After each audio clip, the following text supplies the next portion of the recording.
അപ്പൊ ഇവിടെ സാധനങ്ങളൊക്കെ കഴിക്കുവാണല്ലോ, എന്നാ പരിപാടി? എല്ലാരും ചോദിക്കാൻ തുടങ്ങി. ആൾക്കാർ നോക്കുമ്പോ ടെന്റ് കൊടുക്കാനുണ്ടെന്ന് പറയുന്നു, അതുപോലെ പഴയ സാധനങ്ങൾ കൊണ്ടുപോയിട്ട് കളയുന്നു. ഇപ്പൊ കുറച്ചുപേരായി ചോദിക്കുന്നു, നിങ്ങൾ ഇവിടുന്ന് പോവാണോ? ഞങ്ങള് പോവല്ല ഗൈസ്, നമ്മൾ ഈ പറഞ്ഞ സാധനമൊക്കെ മാറ്റാനുള്ള പരിപാടി. നമ്മൾ ടെന്റ്, ഞാൻ പറഞ്ഞ ടെന്റ് വിൽക്കാനുള്ള പരിപാടി, ക്യാമ്പിംഗ് പരിപാടിയൊക്കെ നല്ല നല്ല ഒഴിവാക്കാനുള്ള പരിപാടിയാണ്. അതെ, അത് നമ്മൾ പോകുന്നുണ്ടെങ്കിൽ എന്താണേലും പറയൂ അല്ലേ.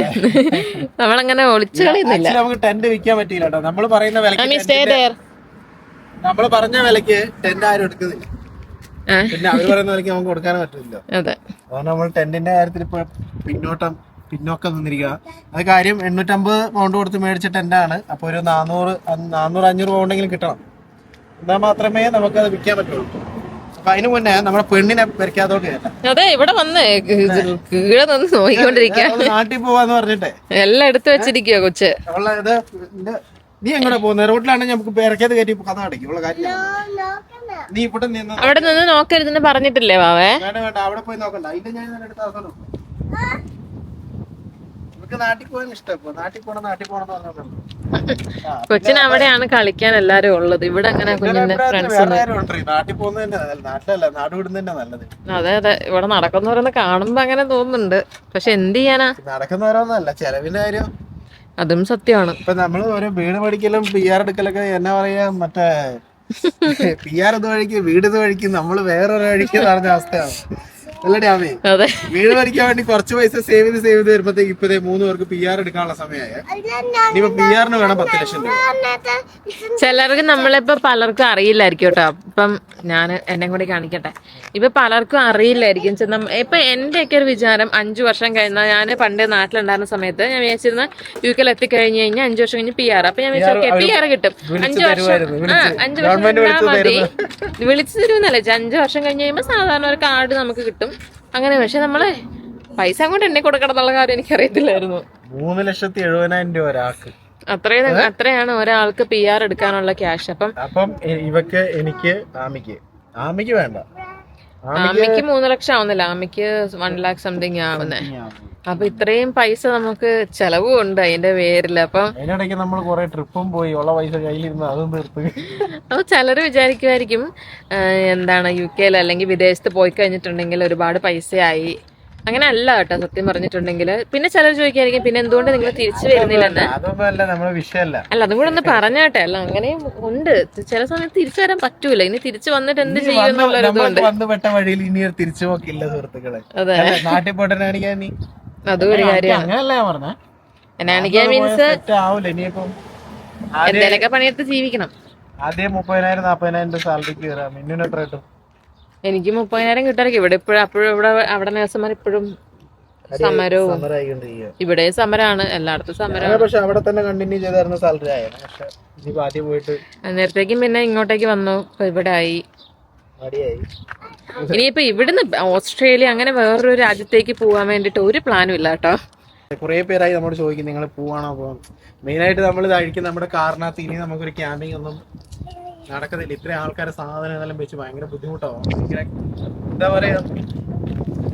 പറയാ, വണ്ടിക്ക് താങ്ങൂലെന്നൊരു തോന്നലല്ലേ? താങ്ങൂലെന്നൊരു തോന്നല്. പിന്നെ വണ്ടിയുടെ ബാറ്ററി ഒക്കെ ഏകദേശം കംപ്ലൈന്റ് ആയി തുടങ്ങി. ഇവിടെ ഇത് ഇത്രയും നാള് ഹീറ്റ് വേവ് ആയിരുന്നു കേട്ടോ. ഇപ്പൊ ഹീറ്റ് വേവ് എല്ലാം കഴിഞ്ഞ് മഴയും വെയിലൊക്കെ മാറി തുടങ്ങി.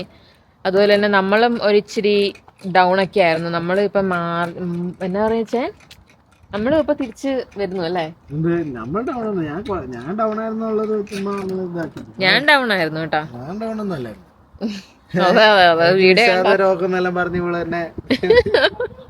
അപ്പൊ അബിയുടെ വീഡിയോയുടെ ഇടയിൽ ഞാൻ ചെറിയൊരു പ്രൊമോഷൻ ചെയ്യാവേ. പ്രൊമോഷൻ ഞങ്ങളുടെ തന്നെ മിൻസ ജ്വല്ലറി ബ്രാൻഡിന്റെയാണ്. ഇപ്പൊ ഞാനിപ്പം വേറെ ചെയ്തിരിക്കുന്ന ഈ ഒരു നെക്ലേസും അതുപോലെ തന്നെ ഇത് നമ്മുടെ തുളിപ്പ് ബ്രേസ്ലെറ്റ്സ് ഒക്കെ നമ്മുടെ മിൻസയിൽ അവൈലബിൾ ആയിട്ടുണ്ട് കേട്ടോ. അപ്പം നമ്മുടെ ജ്വല്ലറി ബ്രാൻഡ് ഇപ്പൊ തുടങ്ങിയിട്ട് കുറച്ച് നാളായി. വർഷങ്ങളൊന്നും ആയില്ല, കുറച്ച് മാസമായി.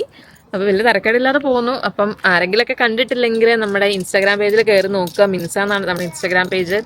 നമ്മൾ സ്റ്റെയിൻലെസ് സ്റ്റീൽ ജ്വല്ലറീസ് ഉണ്ട്, ഡയമണ്ട് റെപ്ലിക്ക ജ്വല്ലറീസ് ഉണ്ട്. ഇനിയിപ്പം ഓണം കളക്ഷൻസ് ഒക്കെ ഉണ്ട് കേട്ടോ. എല്ലാം വരും, വഴിയെ വരും. അപ്പം വലിയ കുഴപ്പമില്ലാതെ പോകുന്നു. അവര് പോയി. അപ്പൊ അവിടെ ഇപ്പം മാറ്റം നടന്നുകൊണ്ട് മൂവിങ് പ്രോസസ് നടന്നുകൊണ്ടിരിക്കുക. അതെ, ഞങ്ങൾക്ക് വീട് മേടിക്കാൻ പറ്റുന്നില്ല, നിങ്ങളെങ്കിലും വീട് മേടിക്ക്. ഞങ്ങൾ വീട് മേടിക്കലൊക്കെ സ്വപ്നത്തുല്യമായി. PR കിട്ടുന്ന തന്നെ ഭാഗ്യം. PR കിട്ടിയാൽ തന്നെ ഭാഗ്യം. ഇനി അതിനുണ്ട് അതിനെത്ര വേണം? 4 ലക്ഷം രൂപ ഒരാൾക്കല്ലേ? PR വേറെ പ്രശ്നം എന്താ അറിയോ? ഈ PR നമുക്ക് സമയമായി കഴിഞ്ഞാൽ ഇത്രയും കാലാവധിക്കുള്ളിൽ ഇത് അപ്ലൈ ചെയ്യണം. നമ്മളിപ്പോ വേണ്ടാന്ന് നമ്മൾ സ്പോൺസറിന്റെ അടുത്ത് കഴിഞ്ഞ് നമ്മളിപ്പോ സ്പോൺസർഷിപ്പ് ജോബിലാണെങ്കിൽ നമ്മളിപ്പോ അവിടെ ഇപ്പൊ എത്ര വർഷത്തേക്ക് അവർ പുതുക്കി തരും. അതായത് അവർ ചോദിക്കും നിങ്ങൾ എന്തൊരു എക്സ്റ്റെൻഡ് ചെയ്യാത്ത. നമ്മളെപ്പോഴും അവരുടെ സ്പോൺസർഷിപ്പിന്റെ കീഴിൽ നിൽക്കാൻ പറ്റൂല. ഡേറ്റ് ഇല്ല, അത് കഴിഞ്ഞാൽ പിന്നെ അങ്ങനെയുണ്ട്. അപ്പൊ അതിനു മുന്നേ ഇത്ര പൈസ ആക്കണം, അതിന് മുന്നേ ആക്കി അപ്ലൈ ചെയ്യണം. അതിന് ശേഷമാണെങ്കിൽ എന്താ സംഭവം എന്ന് എനിക്ക് അറിയില്ല. പക്ഷെ നമ്മളിപ്പോ ഇങ്ങനെ ഈ വർഷം തുടങ്ങി ഇപ്പൊ പകുതി ആയപ്പോ തന്നെ നമ്മളിത് ഒത്തിരി പൈസ കയ്യിൽ നിന്ന് ഇറങ്ങിയല്ലേ. നമ്മളിത് ILR കാൽക്കുലേറ്റർ നോക്കുമ്പോ നമുക്ക് കാണാം നിങ്ങൾക്ക് ഈ ടൈം തൊട്ട് ഈ ടൈമിന്റെ ഇടയിലാണ് നിങ്ങൾക്ക് ഇത് അപ്ലൈ ചെയ്യാൻ പറ്റുക എന്ന്. അങ്ങനെയാണ് പണിയെടുക്കുന്നത്.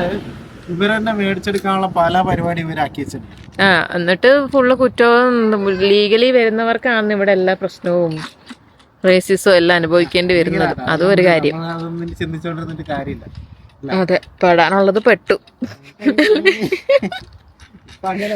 വരാനുള്ളത് വഴി തകൂലെന്ന് പറയുന്ന പോലെ നമ്മുടെ അവസ്ഥ. ആക്ച്വലി ഞാൻ എൻ്റെ ഒരു അവസ്ഥ വെച്ച് പറയുകയാണെങ്കിൽ ഉണ്ടല്ലോ, ഞാനിവിടെ വന്ന സമയത്ത് ഞാൻ ഇങ്ങോട്ടേക്ക് വരാനുള്ള OET എഴുതിയതും നാട്ടിൽ PSC എഴുതിയതും ഒരേ ടൈമിലായിരുന്നു. ഇവിടുത്തെ OET എഴുതി കിട്ടി, എല്ലാം റെഡി ആയി കഴിഞ്ഞ് ടിക്കറ്റും എടുത്തു കഴിഞ്ഞപ്പോൾ ചായ PSC റിസൾട്ട് വരുന്നു. അതും കിട്ടി. അത് എനിക്ക് എന്റെ കൈ കൊണ്ട് തന്ന വന്നു. പക്ഷെ നീ അത് ഒപ്പിട്ട് വാങ്ങണം. ഞാൻ വാങ്ങണായിരുന്നു. നീ അത് ഒപ്പിട്ട് വാങ്ങി കഴിഞ്ഞാല് നമുക്ക് അറിയായിരുന്നു. അത് നീ അവിടുന്ന് കേറി പിറ്റേ ദിവസം ഞാൻ കേറി ഇവിടെ എത്തി കഴിഞ്ഞപ്പോ ആ അവസ്ഥ ആലോചിച്ചേക്ക്. അപ്പൊ അങ്ങനെയൊക്കെ ഒരുപാട്. അപ്പൊ പിന്നെ നമുക്ക് ഇവിടെ വന്ന് ഇവിടെ കോവിഡ് ടൈം ആയിരുന്നു. കോവിഡ് ടൈമിൽ ഇവിടെ വന്ന് നമുക്ക് ഇത്ര ദിവസം ക്വാറന്റൈനിൽ ഇരിക്കുകയും ചെയ്യണം. അങ്ങനെയുള്ള ഒരു ഇഷ്യൂ ഒക്കെ ഉണ്ടായിരുന്നു. എല്ലായിരുന്നെങ്കിലും ഇപ്പൊ നാട്ടില് ജോലി ചെയ്യുന്ന ആൾക്കാരായിരുന്നു നമ്മളല്ലേ. അപ്പൊ ചിലപ്പോ നിങ്ങൾ നമ്മളെ കാണുപോയി. നമ്മളെ മുംബൈനെ വ്ളോഗൊക്കെ സ്റ്റാർട്ട് ചെയ്തായിരുന്നു. ആരും കാണില്ലായിരുന്നു. നമ്മൾ ആക്ച്വലി ഇവിടെ നമ്മളിപ്പോ വ്ളോഗൊക്കെ അത്യാവശ്യം ഇതായി തുടങ്ങിയത് ഇവിടെ വന്നു. ഇപ്പോഴും ഞങ്ങളുടെ പഴയ വ്ളോഗൊക്കെയാണ് ഞങ്ങൾ ശരിക്കും ഞങ്ങളുടെ കാര്യം. 2 മാസം. അപ്പൊ നമ്മൾ സംസാരിച്ചുകൊണ്ടിരിക്കുന്നതിനിടയിൽ നമ്മുടെ അപ്പുറത്തെ വീട്ടില് നമ്മൾ പറഞ്ഞില്ലായിരുന്നു അവിടെ മൂവ്മെന്റിന്റെ കാര്യങ്ങൾ നടന്നുകൊണ്ടിരിക്കുകയാണ്. അപ്പൊ ആ ചേട്ടൻ വന്ന് ചോദിച്ചു അവരുടെ വണ്ടിക്ക് ചാർജ് കുറവ്, അപ്പൊ ഒന്ന് ശരിയാക്കി കൊടുക്കാൻ. അപ്പൊ അബി പോകുന്നുണ്ട്. സാധാരണ നമ്മുടെ വണ്ടിക്കായിരുന്നു എല്ലാരും സ്റ്റാർട്ട് ചെയ്തുകൊണ്ടിരുന്നത്. ഇപ്പൊ ആദ്യമായിട്ടാണ് നമ്മൾ അങ്ങോട്ടേക്ക് പോകുന്നത്. അബി പോകുന്നുണ്ട്. അത് കഴിഞ്ഞിട്ട് നമുക്ക് നമ്മുടെ ബാക്കി വീഡിയോസിലോട്ട് കിടക്കാം. ആമി ഇതേ നാട്ടിൽ പോകണമെന്ന് പറഞ്ഞ് കച്ച കെട്ടിയിരിക്കുകയാണ് കേട്ടോ. ആമിയുടെ ടോയ്സ് എടുത്തു, ബാഗ് എടുത്തു, പെട്ടി എടുത്തു. ആമി റോഡിലോട്ട് പോകരുത്, ഇങ്ങോട്ട് വാ. ഇങ്ങോട്ട് വാ.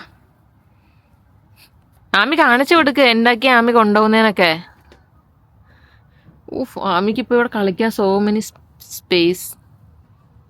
ഇങ്ങ് വാടി, വാവേ.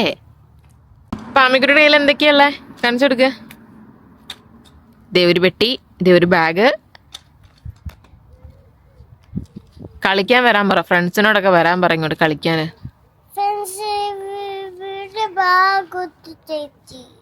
കുട്ടു ചേച്ചി നാട്ടില്ല, ഇവിടെ കുക്കുരുവിനോട് വരാൻ പറ കളിക്കാൻ. അന്ന് നമ്മളെ ഫോൺ വിളിച്ചില്ലേ, അവരോടൊക്കെ വരാൻ പറ ഇവിടെ കളിക്കാൻ. അബി വണ്ടിയെല്ലാം സ്റ്റാർട്ടാക്കി തിരിച്ചു വന്നിട്ടുണ്ട് കേട്ടോ. ഞാൻ പറയുമായിരുന്നു സാധാരണ നമ്മുടെ വണ്ടി ആരായിരുന്നു സ്റ്റാർട്ടാക്കി തരാറ്. ഇന്ന് നമ്മുടെ വണ്ടി ഹീറോയാ അല്ലേ അബി?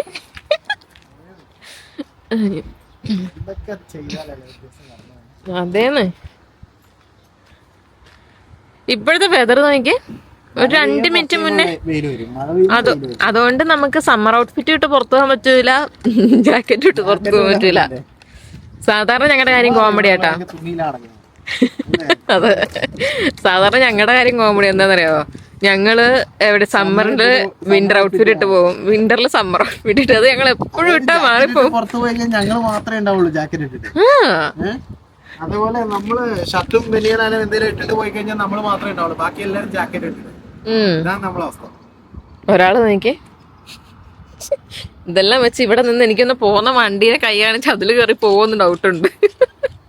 ഇപ്പൊ ഒരു അറ്റംപ്റ്റ് നടത്തിന്റെ കണ്ടായിരുന്നാ? ആ പുള്ളിക്കാരൊക്കെ കൈയെല്ലാം കാണിക്കുന്നുണ്ടായിരുന്നു.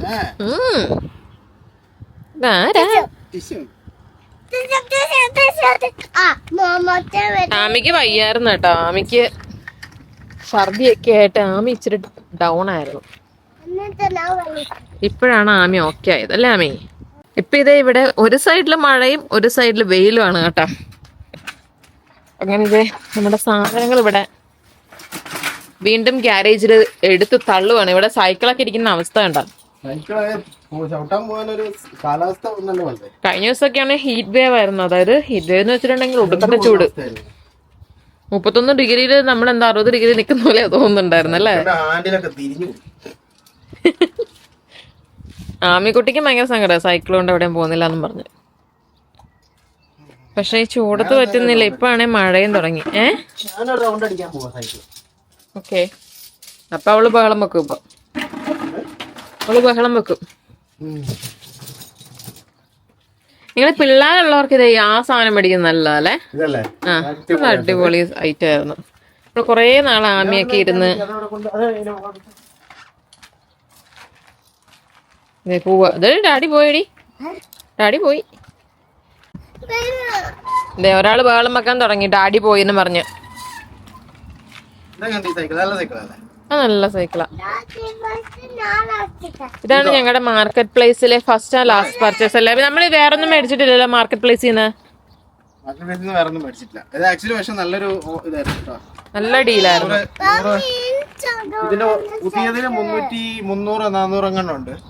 നമുക്ക് 100 പൗണ്ട് കിട്ടി. പുതിയത് അവര് ഒരു തവണ പോലും ആകെ മേടിച്ച് 2-3 തവണ ചവിട്ടി. നമ്മളിത് പലതവണ ബ്ലോഗിൽ പറഞ്ഞിട്ടുണ്ട്. ഇനിയിപ്പോ ചവിട്ടാൻ പറ്റുന്നില്ല. എന്നാ ആവേ ആമിയുടെ സൈക്കിൾ എടുക്കണോ? വേണ്ട മോനെ, മഴ. ഡാഡി ഇപ്പൊ ചുമ്മാ ചവിട്ടുന്നയാ. മഴ പെയ്യുമല്ലേ. ഇപ്പൊ വരും. അതല്ലേ ഡാഡി അത്രേ പോയുള്ളൂ. ഡാഡി വരുമല്ലേ തിരിച്ചതല്ലേ. ഡാഡി വന്നല്ലോ. പപ്പയും മമ്മി ഉണ്ടായിരുന്ന സമയത്ത് അവരെടുത്തോണ്ട് പോയായിരുന്നു സൈക്കിള് അല്ലേ.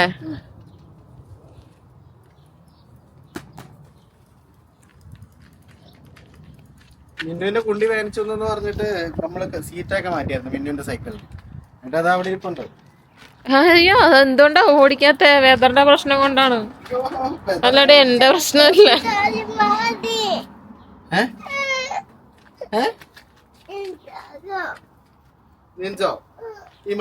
അവളെ ഒന്നിരുത്തി ഓടിക്കുക. നിങ്ങൾ ഓടിച്ചല്ലേ?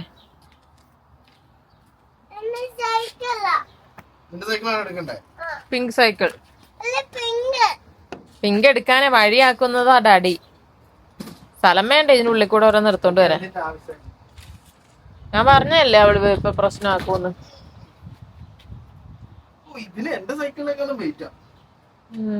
അതിന് അടിയില് എക്സ്ട്രാ ടയർ ഇതൊക്കെ വരുന്നോണ്ടായിരിക്കും.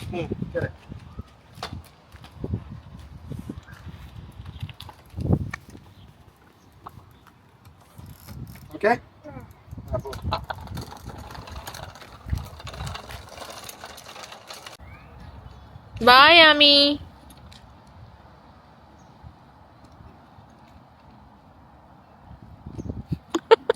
തിരിക്കാൻ പറഞ്ഞത്തേക്ക് ഒരു യൂട്ടേണാണ് അവിടെ നിന്നല്ലേ.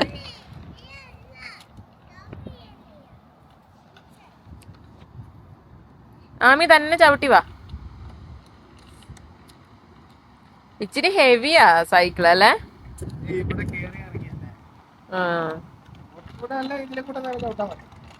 റോഡിലാണെങ്കിൽ നന്നായിട്ട് ചവിട്ടാൻ പറ്റും. പക്ഷെ വണ്ടി വരുന്നോണ്ട് വേണ്ട. അല്ലെങ്കിൽ സൈക്കിൾ ഓടിക്കുന്നതിനുള്ള ഇതുണ്ട് ഇവിടെ.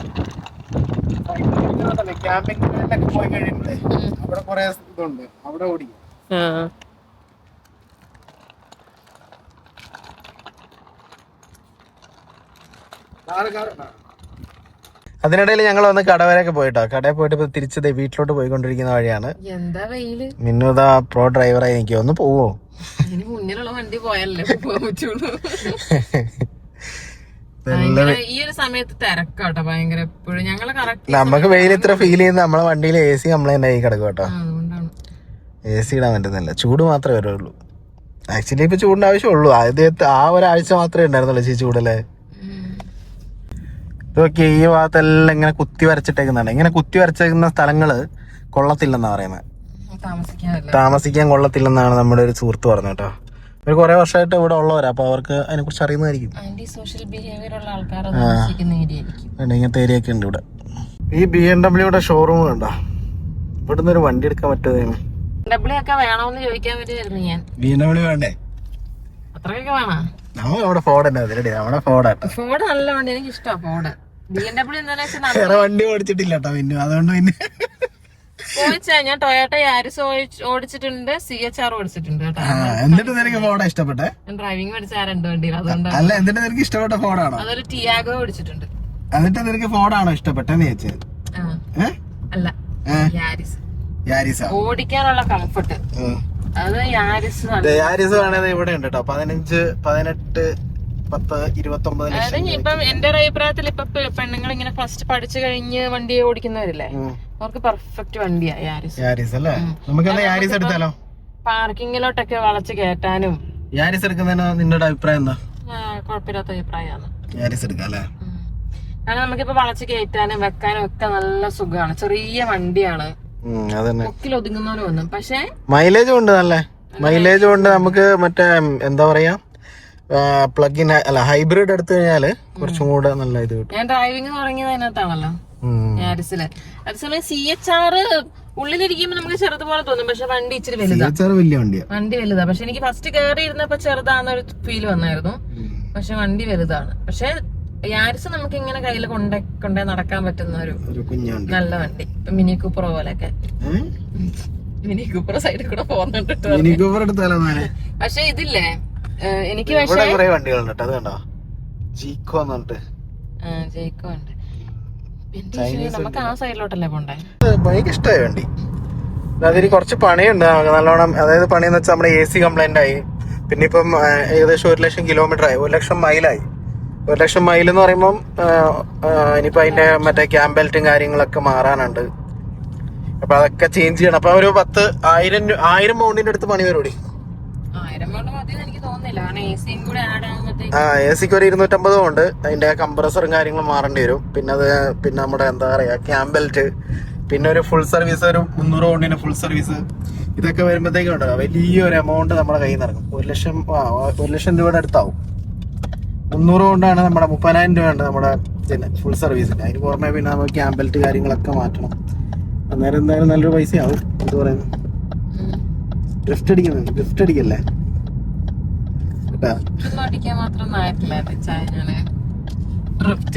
കളിയാക്കുന്നതാണ്. എന്താന്നറിയോ, ഓടിച്ചെത്തപ്പോ അത് ഡ്രിഫ്റ്റ് ആയി പോകും അല്ലേ? പറഞ്ഞേ. ഇപ്പൊ നമ്മുടെ വെസ്റ്റ് സ്വിൻഡ് നസ്ത എല്ലാരും ഇപ്പൊ വീടോടാൻ നിൽക്കുന്ന ഇതാണ് പറയുന്നത്. അതെ, വെസ്റ്റ് സ്വിൻഡ് നസ്ത.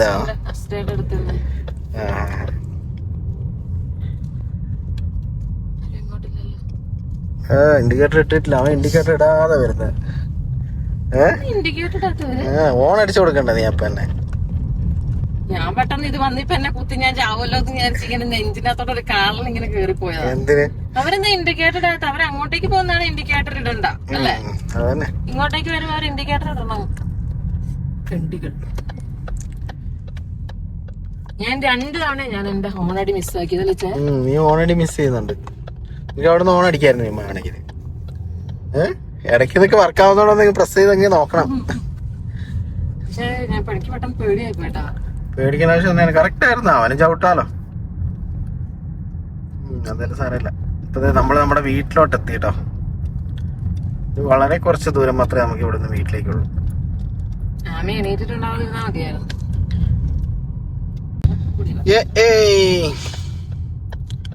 ഈ കാണുന്നതാണ് കൊച്ചു ഭവനം നമ്മുടെ അല്ലേ? നമ്മള് വാടകയ്ക്ക് താമസിക്കും കേട്ടോ. അതെ, സെമി ഡിറ്റാച്ച്ഡ് ആണ്. വലിയ കുഴപ്പമില്ലാത്തൊരു വീടാണ്.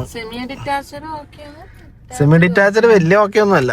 ഡിറ്റാച്ച്ഡ് ആണ് ഓക്കെ. പക്ഷെ നമുക്ക് നമ്മളെ സാമ്പത്തിക സ്ഥിതിയൊക്കെ വെച്ചിട്ട് നമുക്ക് ടെറസ്ഡേ മേടിക്കാനുള്ള പറ്റുള്ളൂ അല്ലേ? സാധനങ്ങൾ എടുക്കടി. പൈസ ഉണ്ടായിരുന്നെങ്കിൽ ഒരു ഡിറ്റാച്ച്ഡ് വീടൊക്കെ മേടിക്കായിരുന്നല്ലേ? നമ്മളിപ്പോ ഇന്ത്യൻ ഗ്രോസറി ഷോപ്പിൽ പോയെന്നാ കേട്ടോ. ബീഫ് മേടിച്ചിട്ടുണ്ടടി. അതിനകത്ത് അത് എടുക്കടി. ബീഫും കൂടെ എടുക്കാവോ? ആ ബീഫും കൂടെ എടുക്കാവോ? എനിക്ക് വേറൊരു ആഗ്രഹം ഉണ്ടടി. ചെറിയൊരു ക്യാമ്പർ വാൻ പോലത്തെ സെറ്റപ്പ് സാധനം മേടിച്ചാലോ? ഒരു 500 പൗണ്ട് അല്ല 5000 പൗണ്ടിനൊക്കെ ചെറുത് കിട്ടും.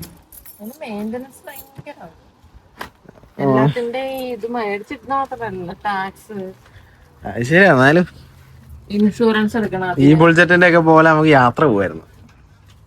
സമ്മതിക്കണം കേട്ടോ. സമ്മതിക്കണ്ടേ? അവരിവിടെ എത്ര രാജ്യത്ത് സെറ്റപ്പ് സംഭവം.